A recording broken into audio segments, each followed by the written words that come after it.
Well, if you're trying to find new ways to invest your money, you've probably looked into cryptocurrencies like Bitcoin. But for novice investors like many Americans, navigating the inner workings of this new online market may be difficult. That's where websites like BitConnect come in. They claim to be able to help users earn high returns on their cryptocurrency investments. But experts say websites like this are often too good to be true. The UNLV police launched the RebelSafe app to help with this concern.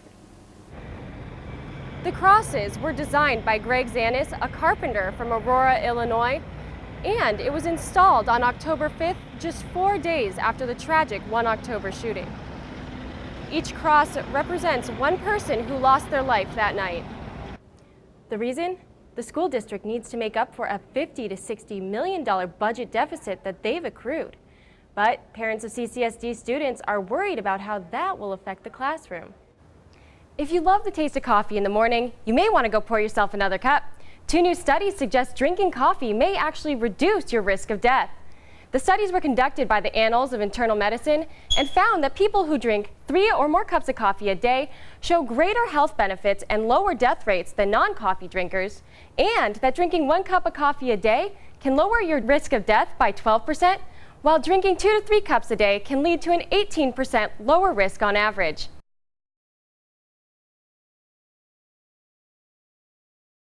It seems like every time you turn on the TV or read a news article, you hear about the dangerous effects of the opioid crisis in our country.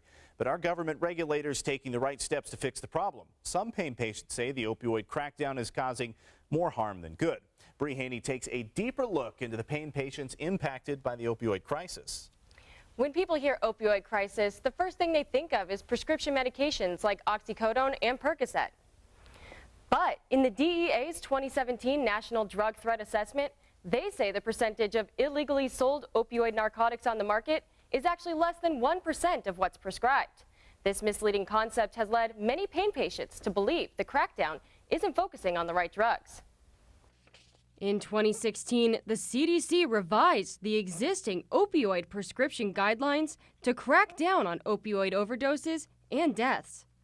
The regulations were intended to be used as guidelines, but instead, they've been used as laws. And he looked me dead in the face, and I'll never forget it. It was the last thing he said to me. He said, "My patient's quality of life is not worth risking my medical practice or my license." And he walked out of the room like it was nothing. Meredith Lawrence says her husband Jay was devastated when the doctor cut him off the medication he relied on for a degenerative back problem.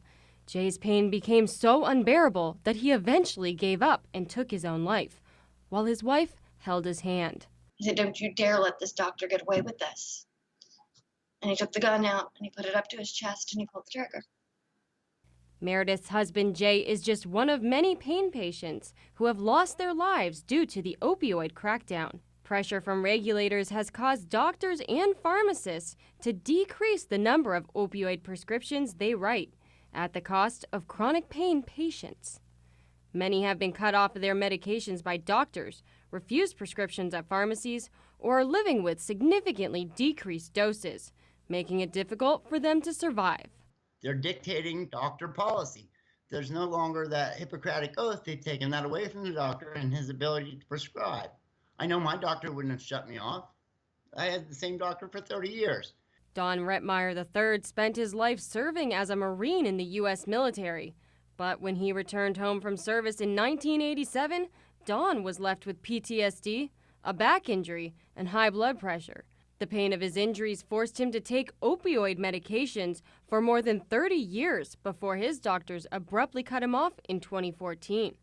He says the opioid crackdown is letting veterans fall through the cracks. They're turning a health problem into a criminal justice problem. That's what they're doing. They're criminalizing pain.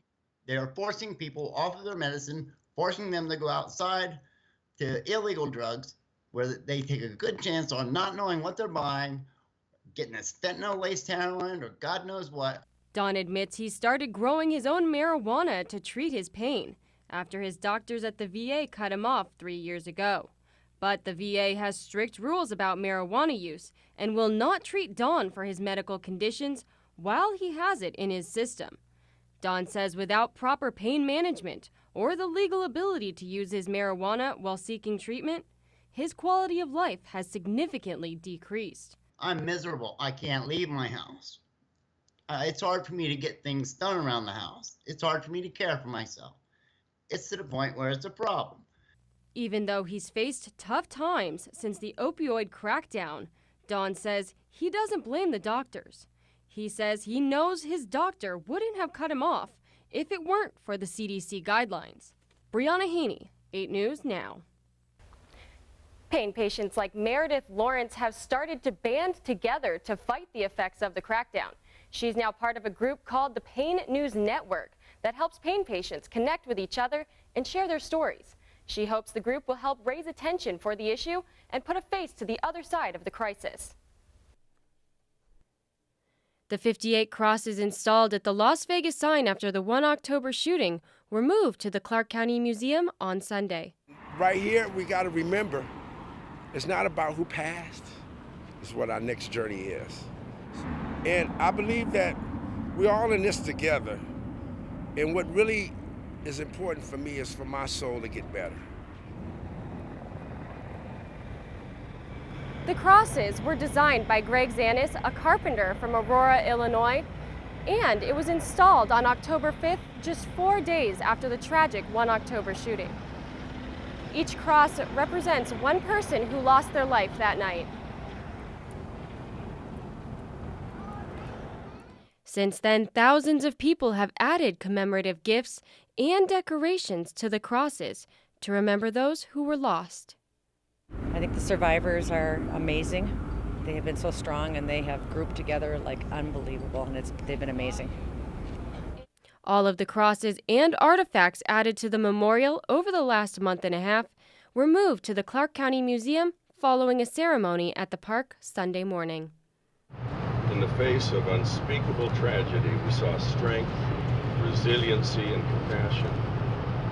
The event was attended by Clark County Commissioners Jim Gibson, Steve Sisolak, Chris Giancigliani, Marilyn Kirkpatrick, and Lawrence Weekly, who presented Zanis with a key to the Las Vegas Strip and officially declared November 12th Greg Zanis Day.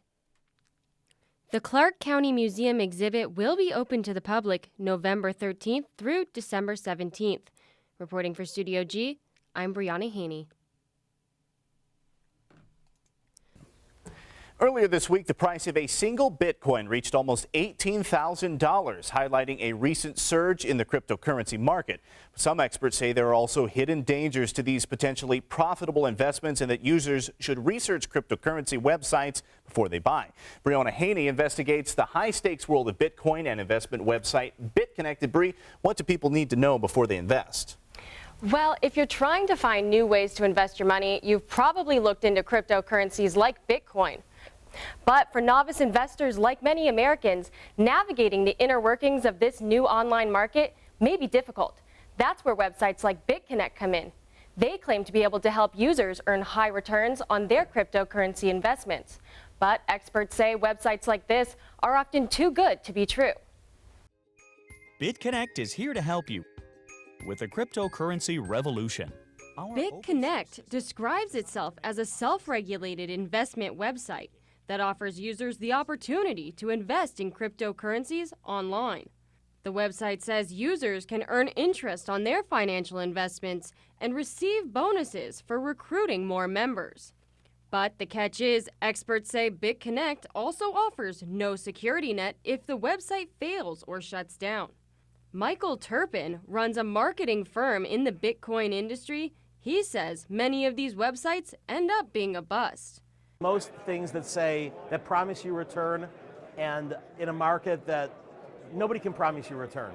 There's always risk that you have to disclose risk. Anybody that promises you return is most likely a Ponzi scheme.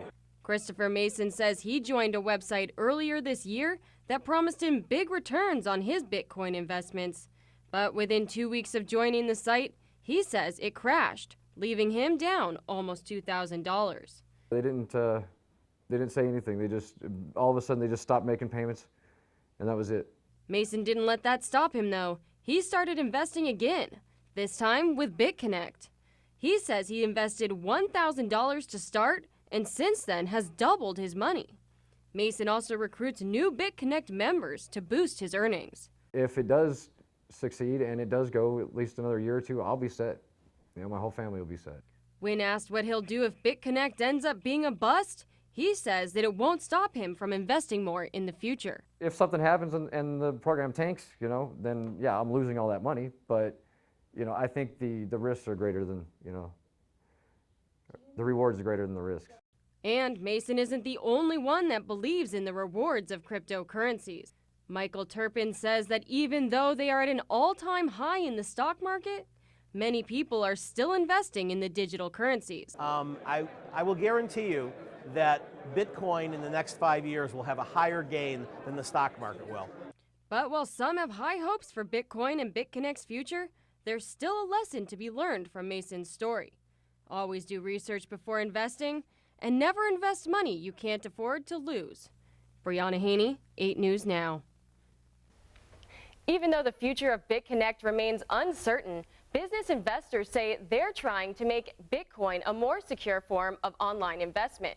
Michael Turpin says most Bitcoin websites are now regulated by either governmental or banking institutions.